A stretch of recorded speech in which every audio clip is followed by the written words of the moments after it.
দীনদয়ার্দ্রনাথ, অখিল জীবের বন্ধু করুণা সিন্ধু ভগবান শ্রীনিতাই চৈতন্য মহাপ্রভুর অহৈতুকী কৃপা, অপার অনুকম্পার বাড়িধারা নিরন্তর বর্ষণ মাতৃশ অধম জীবের ওপর বর্ষিত হচ্ছে। পরম করুণাময় জগতের ত্রাণকর্তা নামাচার্য অনন্ত শ্রী বিভূষিত ঠাকুর শ্রী সীতারাম দাস ওঙ্কারনাথ দেবের পরম কৃপা আশীর্বাদ আমাদের সকলের উপর মুহুর্মুহু বর্ষিত হচ্ছে, যার ফলস্বরূপ আমরা সেই ভগবানের সেই পূর্ণ ব্রহ্ম পরাৎপর অখিলেশ্বর চিন্ময় তত্ত্ব, অদ্বয় জ্ঞান তত্ত্ব স্বয়ং নারায়ণ, সেই কৃষ্ণচন্দ্রের দিব্য লীলামৃত আস্বাদন করতে সুযোগ পাচ্ছি। এটি কেবলমাত্র তার অনুগ্রহ, তার কৃপা আমাদের উপর। তার কৃপা ছাড়া আমরা তার কথা কোনোদিনই স্মরণ করতে পারি না, কোনোদিনই বলতে পারি না। আমরা যতই ভাবি আমি বলছি, আমি শুনছি, কিন্তু আমি বলিও না, আমি শুনিও না। তিনি যাকে শোনান তিনি শোনেন, তিনি যাকে দিয়ে বলান তিনি বলেন। নিতাই চৈতন্য পরমহংসদেব বলছেন সরল বিশ্বাস চাই, গুরু উপদিষ্ট বাক্যে সরল বিশ্বাস। একবার বৃন্দাবনে একজন গোস্বামী ছিলেন, কৃষ্ণানন্দ গোস্বামী। গোস্বামী বংশোদ্ভূত কৃষ্ণানন্দ গোস্বামী। তো সেই গোস্বামী প্রভুর সঙ্গে অনেকে থাকতেন, তার অনেক শিষ্যরাও ছিলেন। গৃহে একজন কাজ করতেন যে তার গরুর পালকে চড়াতে নিয়ে, গোচারণ করতে নিয়ে। তার নাম ছিল বন্ধু, মানে তাকে কেউ ভালো নামে ডাকতো না, সবকিছু ভুলে যেত, সেই জন্য তাকে সবাই বন্ধু বন্ধু করে ডাকত। তার যে আসল নাম কেউ ডাকতো না, ওই সবকিছু ভুলে যাওয়ার জন্য তাকে বন্ধু বলে সবাই ডাকত। এবার তার কাজ প্রত্যেকদিন ওই গোস্বামীর গরুগুলিকে নিয়ে চারণ করিয়ে আনা, সারাদিন ধরে তিনি গোচারণ করান। এবার একদিন তিনি সন্ধ্যাবেলায় ফিরেছেন, ফিরে শুনতে পাচ্ছেন তাড়াতাড়ি এসেছেন, দেখে গোসাই পাঠ করছে, বসে বসে ভাগবত পাঠ করছে। করতে করতে বলছেন লীলা, ভগবানের লীলা বলতে বলতে বলছেন যে সেই কৃষ্ণচন্দ্র ভান্ডির বনে গেছেন গোচারণ করতে। তার রূপ কি অপূর্ব, তার রূপ কি অপূর্ব, তার কান্তি। সেই শ্যাম সুন্দর নয়ন মনোহর শ্যাম, সেই শ্যাম আজকে এক হাতে পত্র এক হাতে বেত্র, ওই লাঠি নিয়ে গরুর পেছনে পেছনে চলেছেন, কোমরে ধরাটি বেঁধেছেন, মাথায় ময়ূর পালক মোজা, অপূর্ব সুন্দর সজ্জিত হয়ে তিনি আজকে ভান্ডির বনে এসেছেন গোচারণ করতে। যখনই ওই বন্ধু, তিনি তো মূর্খ, যখনই ওই ভান্ডির বন কথাটা শুনে নিয়েছেন, কান একদম খাড়া হয়ে গেছে। আরে আমিও তো গরু চড়াতে যাই ভান্ডির বনে, তাহলে আমার সঙ্গে তো এইরকম ভালো লোকের কোনদিন দেখা হয়নি, এত সুন্দর ছেলে। আচ্ছা গুরুদেব, আপনি যার কথা বলছেন ওর নামটা কি বললেন? সবাই তো হাসছে, বলে তুই জেনে কি করবি, তুই তো কিছুই জানিস না শাস্ত্রে। বলে না না গুরুদেব বলুন না, আপনি নামটা কি বললেন? তখন গুরুদেব বললেন আয় আয় বস। তার নাম হচ্ছে শ্যাম সুন্দর। সবাই তাকে শ্যাম সুন্দর বলে ডাকে। জানিস? বলে সে কোথায় আসে? বলে ওই ভান্ডির বনে গোচারণ করতে আসে। কখনো তো বাবা গোবর্ধনের তটে আসে গোচারণ করতে। এইরকম ভাবে কোনোদিন কোনো জায়গায় জায়গায় গোচারণ করে। তিনি মনে মনে ভাবছেন বাবারে, এতদিন ধরে গোচারণ করলাম, একদিনও তো ওই শ্যাম সুন্দরের দেখা পেলাম না। গুরুদেব কেমন দেখতে তাকে? বলে তুই জেনে কি করবি? বলে যদি কোনোদিন দেখা হয় তাহলে মিলিয়ে নেব। কারণ আপনি যার কথা বলছেন তিনি কিনা কি করে বুঝবো? যদি না বলে দেন কেমন দেখতে, তখন বললেন পীতাম্বর পরিধান করেন, কোমরে তার পীতাম্বর, মাথায় ময়ূর পালক, অঙ্গে স্বর্ণাভূষণ, কখনো বা বনফুলের পুরসারি সজ্জিত হয়, নিজের সখাগণ পরিবেষ্টিত হয়ে তিনি আসেন গোচারণ করতে। গায়ের বর্ণনা একটু শ্যামলা শ্যামলা, কিন্তু দেখতে এমন যেন দেখলে কোটি কাম বিমোহিত হয়ে যায়। গুরুদেব আর বলতে হবে না, বুঝে গেছি, মানে সব থেকে সুন্দর দেখতে থাকে। এই তো সোজা কথা। বলে হ্যাঁ, অত বাংলার মার প্যাচ আমি বুঝি না, তাই সহজে তাকে সব থেকে সুন্দর দেখতে পৃথিবী, একটু কালো কালো দেখতে, বুঝে গেছি, ঠিক আছে। এবার বন্ধু সারা রাত অপেক্ষায় আছি কখন সকাল হবে, কারণ আমারই মতো কেউ একজন গোচারণ করতে আসে, আমারই মতো তার বয়স, আর সে কিনা খুব সুন্দর দেখতে। তাহলে সুন্দরের সঙ্গে যদি আমার বন্ধুত্ব হয়ে যায়, তাহলে সবাই আমাকে খুব বড় মনে করবে, আমাকে কেউ আর যেমন বন্ধু বলে ডাকবে না। এই মনে করে তিনি কি করলেন, সারা রাত অপেক্ষায় আছেন কখন সকাল কি হবে আর কখন আমি গরু নিয়ে যাব। সমগ্র গরু নিয়ে তিনি বললেন, গুরুদেবকে বলেছেন কখনো ভান্ডির বনে, কখনো বা গোবর্ধনের তটে, কখনো বা রাধাকুণ্ডের তটে, কোথায় কখন গরু চড়ায় কোনো ঠিক নেই। আচ্ছা ঠিক আছে, আজকে আমি ওই ভান্ডির বনেই যাব, দেখি ওখানে আসে। ভান্ডির বনে গেছে, আর মনে মনে ভাবছেন যে শ্যামসুন্দর কি আসবে, শ্যামসুন্দরের তাকে কি পাবো, চিন্তন চলছে মনে মনে, স্মরণ চলছে। ওই জন্য বলা হয় স্মরণে মরণ নাই। তার স্মরণ যদি কারোর হৃদয়ে হয়, সেই স্মরণ আমাদের সবকিছু করে দিতে পারে। স্মরণে মরণ নাই। স্মরণ যদি কেউ করতে পারে, তার জীবনে আর মরণ আসবে না। মরণ মানে কি? ভয়। মৃত্যুর অপর নাম হচ্ছে ভয়। যার হৃদয়ে ভয় নেই, তার মৃত্যু নেই। कबीरा मरने को सब जग डरे, मेरो मन आनंद, कब मरी हूं कब भेजी हूं पूरन परमानंद। মরতে সব জগৎ ভয় পায়। কবি বলছেন মরনে কো সব জগ ডরে, मेरो मन आनंद, আমি আনন্দিত হই মরার জন্য। কখন মরবো, কখন পাবো সেই পূর্ণ পরমানন্দ কৃষ্ণচন্দ্র, কখন পাবো সেই রামচন্দ্রকে, এই চিন্তায় আমার আনন্দ হয়। পুরো উল্টোটা। কেন এরকম হয়? কারণ আমরা ভয় পাই। এই ভয়টি মৃত্যু, ভয়ের অপর নাম মৃত্যু। সেজন্য হৃদয় চৈতন্য পরমহংসদেব বলেছেন, সব খেও কিন্তু ভয় খেও না।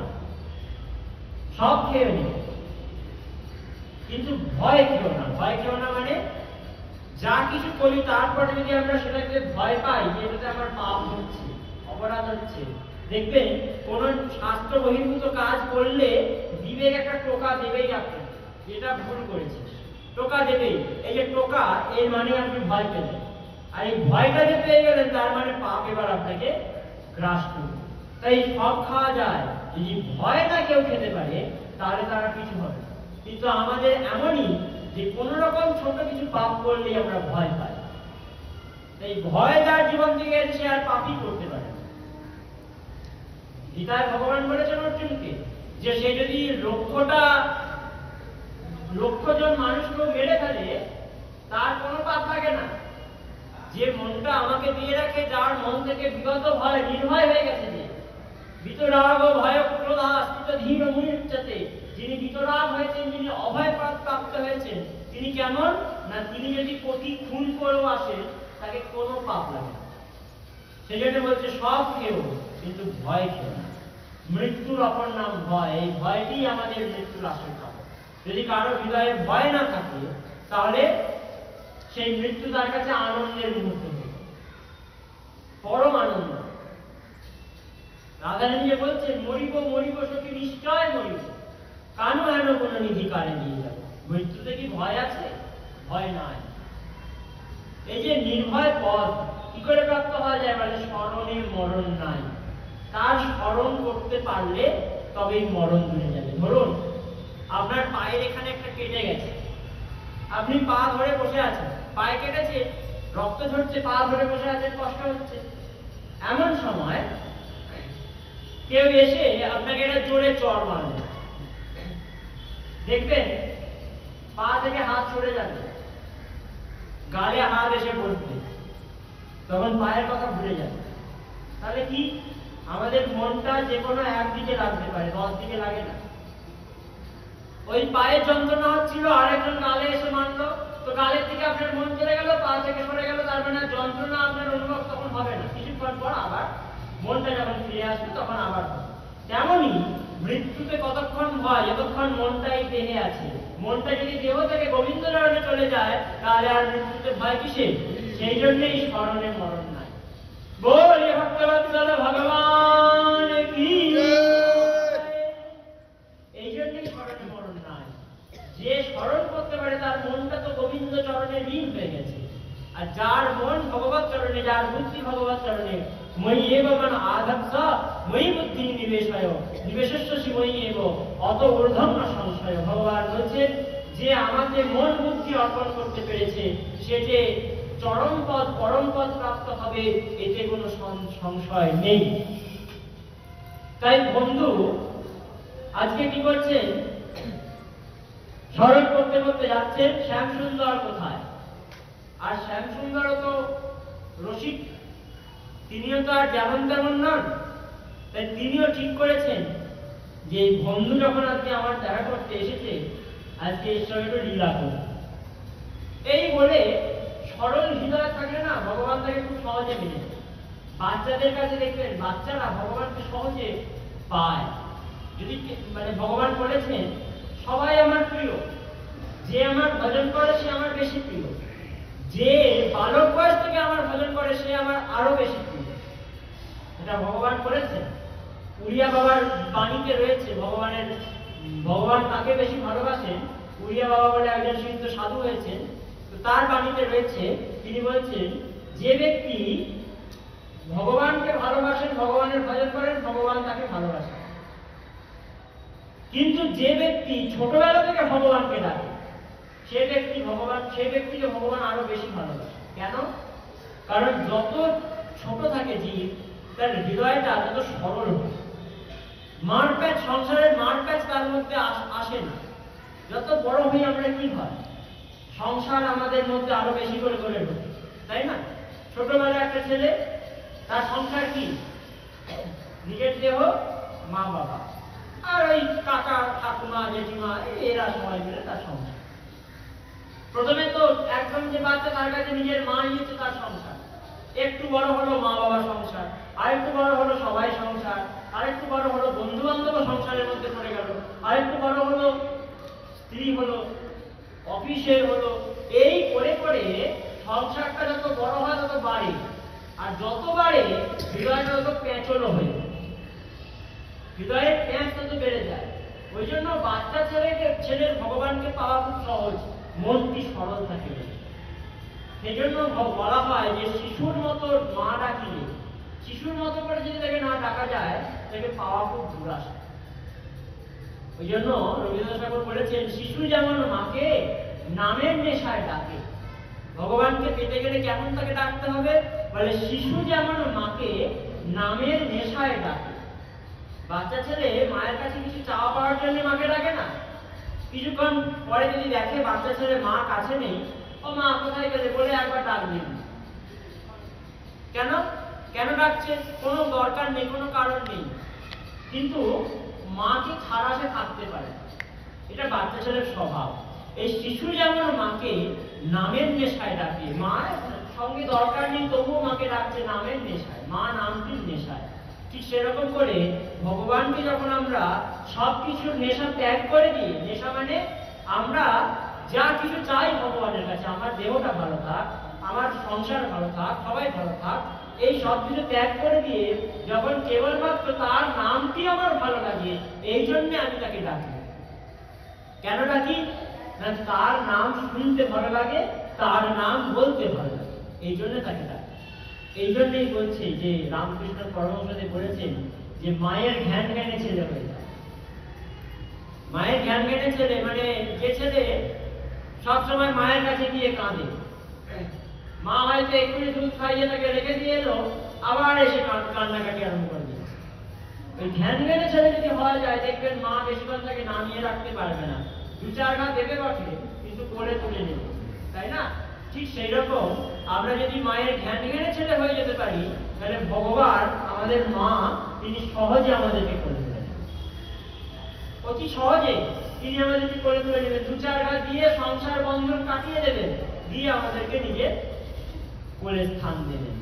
সেই জন্য শিশুর হৃদয়টি সরল হৃদয়, আর নির্মল মনে যেন সোমহি পাওয়া, মোহে কপট চলচ্চিত্র না ভাবা। নির্মল যার হৃদয় হয়েছে সেই ভগবানকে পায়। বন্ধু একবার শুনেছে যে শ্যামসুন্দর আসে, আর বিচার করেনি সে শ্যামসুন্দর কাপড়ের লোক কি কবেকার লোক বিচার করেনি, আসে শুনেছে, ব্যাস হয়ে গেছে। আমরা হলে কি করতাম? আমরা হলে বলতাম আরে ও তো কাপড়ের কথা, এখন তো করি চলছে, এখন কি ওসব হওয়া সম্ভব নাকি, এই মনে করে আমরা অন্যরকম ভাবতাম, তাই না? এই জন্যই বেশি বুদ্ধির দরকার হয়। ভগবানকে পেতে গেলে কম বুদ্ধি ভালো হবে। বেশি যত বুদ্ধি বাড়বে আমাদের, তত ভগবানের থেকে দূরে সরে যেতে। আর যার বুদ্ধিটা কমে গেছে, সব বুদ্ধির যে ত্যাগ করে দিতে পেরেছে, ভগবান তার কাছে সহজে বিক্রয়। তাই বন্ধু আজকে এসে ভাবছে মনে মনে শ্যামসুন্দর কি আসবে, আর শ্যামসুন্দরও রসিক প্রবর, তিনি এসে গেছেন, গরুর পাল নিয়ে একবারে এসেছেন। সখাদেরকে বললেন তোমরা অন্তর্ধান হও, আজকে নতুন লীলা হবে। সখারা সব অন্তর্হিত হলেন। ভগবান সাধারণ বালকের বেশ ধারণ করেছেন, দেখতে একই রকম আছে, মাথায় ময়ূর পালকটি রয়েছে, ওই শ্যামলা বর্ণ পীতাম্বর সব আছে, কিন্তু সেই যে দিব্যকান্তি কলেবর জ্যোতির্ময় পুরুষ, সেই জ্যোতিটিকে নিভিয়ে দিয়ে এসেছে, মানে সাধারণের মতন। কারণ ভগবানের যে জ্যোতি, সে যদি আমরা দেখতে যাই না, ভগবানের নখের কোণে যদি কেউ জ্যোতি দর্শন করে, বলা হয় সে আর পৃথিবীতে থাকতে পারবে না, মারা যাবে। অযোগ্য কেউ যদি ভগবানের নখের একটা কোণের জ্যোতি দর্শন করে, তাহলে সে মারা যাবে, তার দেহ থাকবে। এমনই ভগবানের অপ্রাকৃত রূপ। তা আমাদের এই নেত্রে দেখুন, অর্জুনকে দিব্য দৃষ্টি দিলেন ভগবান, তাও অর্জুন দেখতে পাচ্ছে না। অর্জুন বলছে তোমার এই বিশ্বরূপ ত্যাগ করে তোমার সেই চতুর্ভুজ শান্ত রূপ আমায় দর্শন। মানে কি, তার সেই রূপ দেখার ক্ষমতা দিব্য দৃষ্টিতেও নেই, ভালো করে তাকে দেখার ক্ষমতা দিব্য দৃষ্টিতেও নেই। কে দেখতে পারে? মানে প্রেম নেত্র দেখে তার স্বরূপ প্রকাশ, গোপ গোপী সঙ্গে কৃষ্ণের রাস বিলাস। একমাত্র যার চোখে প্রেম এসেছে, এই প্রেম কোথা থেকে আসবে? মানে গুরুর দোকানে সেই চশমা পাওয়া যায়, যে চশমা চোখে লাগালে আমাদের দৃষ্টিটা প্রেম দৃষ্টি হয়ে যাবে। এই গুরুর দোকান থেকে যদি এই চশমা কিনে আনা যায়, চোখটা দেখিয়ে, ডাক্তারখানায় গিয়ে চোখটা দেখিয়ে যদি ঠিকঠাক চশমা আনা যায়, যার যেমন রোগ, সবাই জগৎকে বিভিন্ন ভাবে দেখে, তো কেউ যদি গুরুর দোকান থেকে নিজের পাওয়ার অনুযায়ী চশমা আনতে পারে, প্রেম চশমা, সেই চশমা দিয়েই একমাত্র ভগবানকে দেখতে পাবে। এই ভগবান একটা সাধারণ বালক রূপে এসেছেন, অনেক গরু সঙ্গে নিয়ে একদম ভগবান হাজির। আর এদিকে বন্ধু তো নিজেদের গরুদেরকে নিয়ে এসেছে। বন্ধু জিজ্ঞেস করছে তুমি কে গো, তোমাকে তো কোনোদিন দেখি নাই। তুমি আমাকে চেনো না? আমি প্রত্যেকদিন প্রচারণ করতে আসি, আমাকে তুমি চেনো না? বৃন্দাবনের যে আমাকে না চেনে সে তো মানুষই নয়। তোমার নাম কি? আমার নাম শ্যামসুন্দর।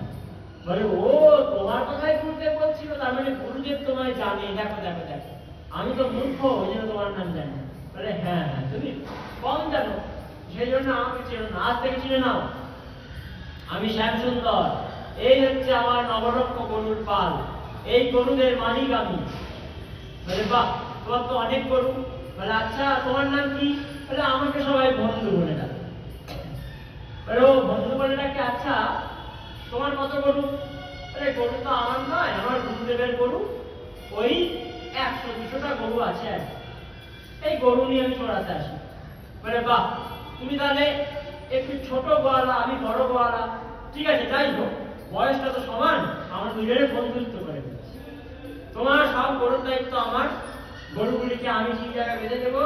তোমার একটা কাজ আছে, তুমি আমাকে প্রত্যেক দিন একটু করে ওই ডাল বাটি চূর্ণা করে খাওয়াবে। বৃন্দাবনের একটা প্রসিদ্ধ পদ, ওই যে যেমন সেই সনাতন গোস্বামী করতেন না, আলগা, মানে আটাকে পুড়িয়ে, নুন ছাড়া আটা পুড়িয়ে যে ভোগ বানাতেন, এখনো মদন মোহনের ভোগ লাগে, ওটাকে বলা হয় আঙ্গা ভোগ। তো ওই রকম ধরনের ডাল দিয়ে, আটা ফাটা দিয়ে ওই রকম ধরনের পুড়িয়ে, যেমন লিট্টি হয়, ওই লিট্টির মতন করে একটা জিনিস, ওটাকে বলা হয় ডাল বাটি চুরি, আগুনে পুড়িয়ে বানানো। তো ভগবান বলেছেন তুমি আমার জন্য এটা বানাবে করতে। বন্ধু বলে ঠিক আছে, কোথায় পাবো জিনিস? কেন, তোমার গুরুদেবের অনেক পয়সা, নিয়ে আসতে পারে। ঠিক আছে আনবো, তার বদলে তোমার গরু আমি চড়াবো। শ্যাম সুন্দর গরু চড়ান, আর বন্ধু গিয়ে বলছে গুরুদেব গুরুদেব, আপনি কালকে যে শ্যাম সুন্দরের কথা বলেছিলেন, আমি আজকে তার দর্শন পেয়ে গেছি, আর শ্যাম সুন্দর বলেছে আমার কাছে যে সে নাকি ওই ডাল বাটে চূর্ণা খাবে, তো সেই জন্য আপনি আমার ডাল দিন, আটা দিন, যা যা লাগে সব কিছু দিন। গুরুদেব বললেন বাবা রে, শ্যাম সুন্দর দর্শন পেয়ে গেছে, বলে হতেও পারে। বলছে যখন ভাব বৃন্দাবনে কাকে কখন ভগবান দর্শন দেয় ঠিক নেই, ঠিক আছে তুই নিয়ে গেছে।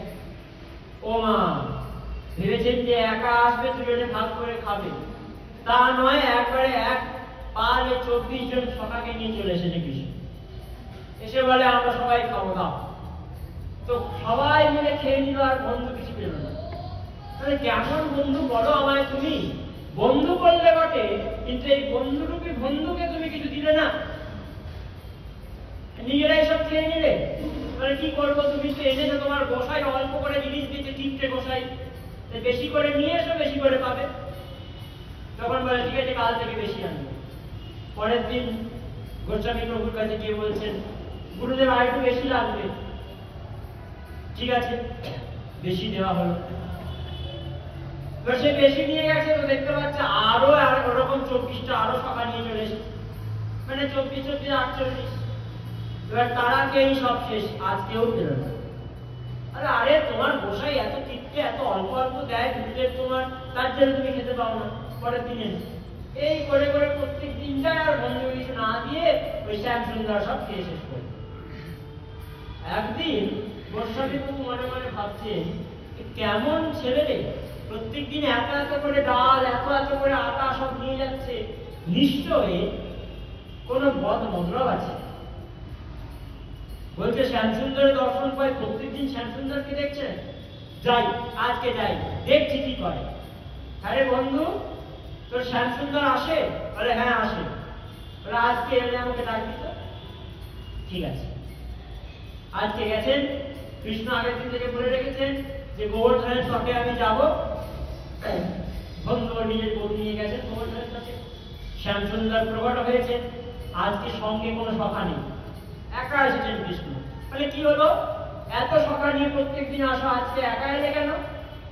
বলে এসেছি তোমার সঙ্গে তোমার সুখ দুঃখের কথা বলবো। সুখ দুঃখের কথা পরে হবে, তুমি আজকে প্রত্যেকদিন তো আমি বানাই, আজকে তুমি ডাল বাটি চূর্ণটা বানাও, পরে সুখ দুঃখের কথা বলবো, আমি গরু চড়াচ্ছি। এই সুযোগে তিনি কি করেছেন, নিজের গুরুদেবকে ডাকতে চলে গেলেন। গুরুদেব গুরুদেব আসুন, শ্যাম সুন্দরকে আজকে বলেছি ডাল বাটি চূর্ণ বানাতে, তার বদলে আমি আপনাকে ডাকতে চলেছি তার সঙ্গে দেখা করাবার জন্য। এই বলে গুরুদেবকে নিয়ে যাচ্ছেন। গুরুদেব ভাবছে সত্যি হবে, মনে মনে ভাবছেন সংশয় আছে। গিয়ে বলছে কোথায় তোর শ্যামসুন্দর? বলে গুরুদেব এই দেখুন শ্যামসুন্দর বসে আছে, ডাল বাটি বানাচ্ছে। বলে কোথায়? কাউকে দেখতে পাচ্ছি না তো। গাছ। তখন বলছে গাছ কোথায়? একটু বসে আছে সামনে, এই আগুন জ্বলছে, এখানে সে ঠিকঠাক করে বানাচ্ছে জিনিসগুলোকে। বলে না না, তো গাছ সামনে, কোনো ফাঁকা জায়গা, কেউ নেই এখানে। তখন বলছে আচ্ছা শ্যামসুন্দর তুমি বলো তো, আমি তোমায় দেখতে পাচ্ছি, গুরুদেব তোমায় দেখতে পাচ্ছেন না কেন? গুরুদেব কেন দেখতে পায় না তোমায়? তিনি বলেন তোমার যে বিশ্বাস আছে, তোমার গুরুর সে বিশ্বাস আর যদি হলো না, তাই আমায় দর্শন করতে পারছে না। বলে বাহ, ভালো কথা বললে তো, আমি বিশ্বাস করি তোমায়? আমি তোমায় বিশ্বাস করি না, আমি আমার গুরু বাক্যকে বিশ্বাস করি। আমার গুরুদেব আমাকে চিনিয়েছেন তোমাকে, তাই তোমাকে দেখতে পেয়েছি।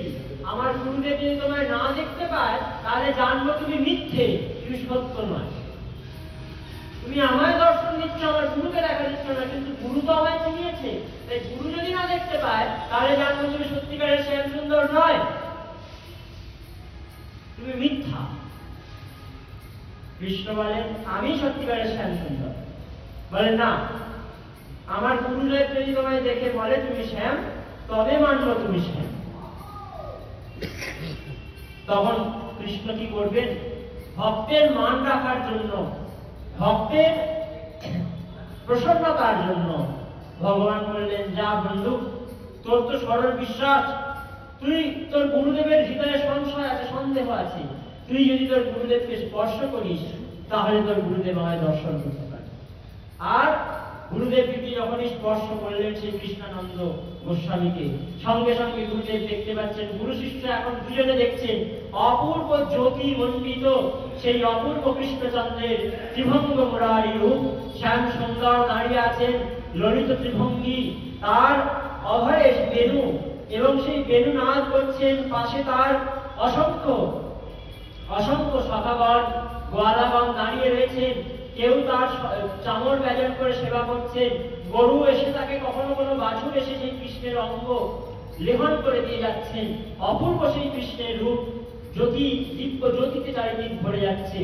গুরু শিষ্য আজকে দুজনে দেখছেন, গুরুদেব দেখে কৃতকৃত্য হয়ে গেলেন এবং বন্ধুর চরণে পড়লেন, শ্যামের চরণে পড়লেন না, বললেন, বন্ধুরে, তুই যদি না দেখাতিস, তোর কৃপাতে আজকে আমি ভগবানকে দেখে ফেললাম।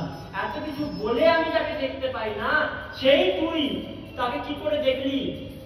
শুধুমাত্র আমার কথা শুনে তাকে দেখে ফেলি। সেই জন্যই তো নায়মাত্মা প্রবচনের লব্ধা, তার কথা বলে বটে সবাই, বললেই তাকে দেখা যায় না। কে দেখতে পায়? এই কথায় যার বিশ্বাস জন্মেছে সে দেখতে পায়। আমরা বলি বটে শ্যামসুন্দর অদ্যাবধি সেই লীলা করেন শ্যামরায়, কোন কোন ভাগ্যবান দেখিবারে পায়। আমরা বলি বটে, কিন্তু বিশ্বাস কি হয়েছে হৃদয়ে? কেউ তো দেখতে পায়, সেই বিশ্বাস আমাদের হৃদয়ে আসে নাই, সেই জন্য আমরা দেখতে পাই। তাই যার বিশ্বাস হয়েছে তার সব হয়েছে। সেই জন্য রামদাস বাবাজি মহারাজ বলেছেন যে সবই হলো, শুধুমাত্র বিশ্বাস মশাইয়ের সঙ্গে দেখা হলো না বলে কিছুই হলো না, সব হয়ে গেল। বলে বর রয়েছে, বউ রয়েছে, মণ্ডপ রয়েছে, ভালো যোগ রয়েছে, বিয়ের শুভক্ষণ রয়েছে, বরপক্ষ রয়েছে, কনে পক্ষ রয়েছে, মালা রয়েছে, সিঁদুর রয়েছে, সব রয়েছে, নাপিত রয়েছে, সবাই আছে, শুধুমাত্র পুরোহিত নেই। বিয়ে হবে, যতই বলুন মিয়া বিবি রাজি তো ক্যা করেগা কাজী, কিন্তু ওই কাজী না থাকলে, পুরোহিত না থাকলে বিয়ে হবে কি করে? তাই না? সেই রকমই সবই আছেন, গুরু রয়েছেন, গুরু রয়েছেন, মন্ত্র রয়েছেন, লীলা রয়েছেন, ইষ্ট রয়েছেন, ধাম রয়েছেন, সব রয়েছেন, কিন্তু সেই গুরুদেবের কথায় আমাদের বিশ্বাস জন্মায় না। এই বিশ্বাস মশাইয়ের সঙ্গে দেখা যতদিন না হয় ততদিন সবকিছু হয়েও সবকিছুই ফাঁকা, কিছুই হলো না। বিশ্বাস মশাইয়ের সঙ্গে দেখা হলো না বলে কিছুই হলো না। যিনি এর সঙ্গে দেখা করতে পেরেছেন তার সমস্ত কিছু পার হয়ে গেছে। তিনি একমাত্র ভগবানকে লাভ করতে পারেন, যার জীবনে ভগবত চরণে, ভগবত উপদিষ্ট বাক্যে বিশ্বাস জন্মে গেছে। তাই ভজনের প্রথম স্তর বিশ্বাস। শ্রদ্ধা শব্দে বিশ্বাস কয় সুদৃঢ় নিশ্চয়, কৃষ্ণ কর্ম করলে সর্বকর্মকৃত হয়। শ্রদ্ধা শব্দে বিশ্বাস কয় সুদৃঢ় নিশ্চয়, ভগবানের চরণে সুদৃঢ় নিষ্ঠা। গুরুদেব তাকে বলেছেন, এই যে বন্ধু কি করছেন, গুরুদেব দেখিয়ে দিয়েছেন, মানে তার বদলে আর অন্য কেউ কিছু হতে পারে। এই যে বিশ্বাস, গুরুদেব যা বলেছেন তা বাদে যদি স্বয়ং ভগবানও এসে আমাকে অন্য কথা বলে আমি শুনবো না। একজন মা কালী সাধক ছিলেন, তো তিনি একজন কালী তন্ত্র সাধকের কাছে গিয়ে বলছেন, আমাকে দীক্ষা দিন, যাত্রা করছে। তিনি দীক্ষা দেবেন না, তিনি একদম ভ্রষ্ট, তন্ত্র সাধক একদম ভ্রষ্ট, সব সময় মদে চুর হয়ে থাকে। এবার এই মদের ঘরে জ্বালাচ্ছে যখন শিষ্য তখন বলে দিয়েছে যা এই মন্ত্র জপ কর, বলে একটা ভুল মন্ত্র দিয়ে দিয়েছে। মনের ঘরে মাতাল গুরু ভুল মন্ত্র দিয়ে দিয়েছে, সেই মন্ত্রকে শিষ্য জপ করে, এমন ভাবে জপ করে, এমন বিশ্বাসে জপ করে, স্বয়ং মা কালী প্রকট হয়ে গেলেন সেই মন্ত্রে জপ। মা এসে বলছেন, বেটা তোর এই মন্ত্রে একটু ভুল রয়েছে, তোর গুরুদেব যে মন্ত্র দিয়েছে অশুদ্ধ মন্ত্র, মদ খেয়ে মন্ত্র দিয়েছে, তো তাই অশুদ্ধ মন্ত্র উচ্চারণের ভুল আছে, এটা ঠিক করে নে বাবা। তখন বলে, আমার গুরুদেব যা দিয়েছে সেটাই ঠিক। বলে, না রে, আমি স্বয়ং জগদম্বা পরাৎপর অম্বা, আমি বলছি ভুল আছে। বলে, না, গুরুদেব যা দিয়েছে সেটাই ঠিক। বলে, না, ভুল আছে মন্ত্র। বলে, আচ্ছা তুমি একটা কথা বলো তো আমায়, যদি মন্ত্রে ভুল থাকতো তাহলে তুমি এখানে দাঁড়িয়ে থাকতে? তুমি মা কালী স্বয়ং, তোমাকে দেখার জন্যই তো আমার সাধনা, সেই তুমি এখানে দাঁড়িয়ে আছো আমার কাছে, যদি মন্ত্রে ভুল থাকতো তাহলে তুমি আসতে? তুমি এসেছো মানে আমার গুরুদেবের দেওয়া মন্ত্রটা একদম ঠিক আছে। সেই দিন থেকে মা কালী সেই মন্ত্রটিকে অনুমোদন করবে। আজ অব্দি সেই মন্ত্র, সেই মা কালী সেই গুরু মন্ত্র ওই অশুদ্ধভাবে এই সবাইকে পাঠ করছে। অশুদ্ধ মন্ত্রতেই মা কৃপা করে, কেন না ভক্তের বিশ্বাস হতে দেবে। ভক্তের বিশ্বাস যদি গরুর প্রতিও হয়ে যায়, ছাগলের প্রতিও হয়ে যায়, যদি একটি কাঠের উপরও হয়ে যায়, তাহলে সেখানে ভগবান প্রকট হয়ে যায়। যেমন নৃসিংহদেব স্তম্ভের মধ্যে থেকে ভগবান বেরিয়ে এলেন, কেন? বলে ভক্তের বিশ্বাস হতে পেরেছে। সেজন্য কবি বলছে যে মোকো কাহা ঢুন্ডে রে বান্দে মে তো তেরি পাশ মে হুঁ। বলছে আমি মন্দিরে নেই, আমি মসজিদে নেই, আমি পুরোহিতের মন্ত্রে নেই, আমি আল্লাহর ওই বড় বড় পীরেদের ওই কোরআন পাঠে নেই, আমি কোনো কিছুতে নেই, খ্রিস্টানদের ওই বাইবেল পাঠের মধ্যে নেই, ওই ফাদারের মধ্যে নেই, আমি মূর্তিতে নেই, আমি ওই হজের মধ্যে নেই, আমি কোথাও নেই। কোথায় আছি? বলে বিশ্বাসের মধ্যে আছি। যার মধ্যে বিশ্বাস আছে সেখানে আমি আছি। মূর্তিতে ভগবান তখনই যদি আমাদের কাছে বিশ্বাস, না হলে সেটা পাথর বলে মনে হবে, তাই না? সেই পাথরই দেখবে অনেক জায়গায় থাকে এরকম একটা ছোট্ট পাথর, তাকেই পুজো করা হয়, তার কাছে সব মানত করে, মানত পূরণ হয়ে যায়। তাহলে কিসের পূরণ হয়? বলে বিশ্বাসের পূরণ, তাই না? ওই পাথরই রাস্তায় যেগুলো পড়ে থাকে সেগুলোতে বিশ্বাস নেই, সেগুলোতে ভগবান কৃপা করছেন না, ওতে বিশ্বাস হতে তাই হয়ে যাচ্ছে। সেজন্য বিশ্বাসে মেলায় বস্তু তর্কে বহু, বিশ্বাসী ভগবানকে পাওয়া যায়। তাই ভগবানকে পাওয়ার পথ তার প্রতি, তার চরণে শরণাগত হয়ে থাকে পূর্ণ বিশ্বাস। আজকে এখানে বিশ্রাম, পরবর্তী দিন আবার আমরা এই বিশ্বাস প্রসঙ্গে অগ্রসর হব। আজকে এখানেই ভগবত কথা বিশ্রাম রাখছি। বলে ভক্ত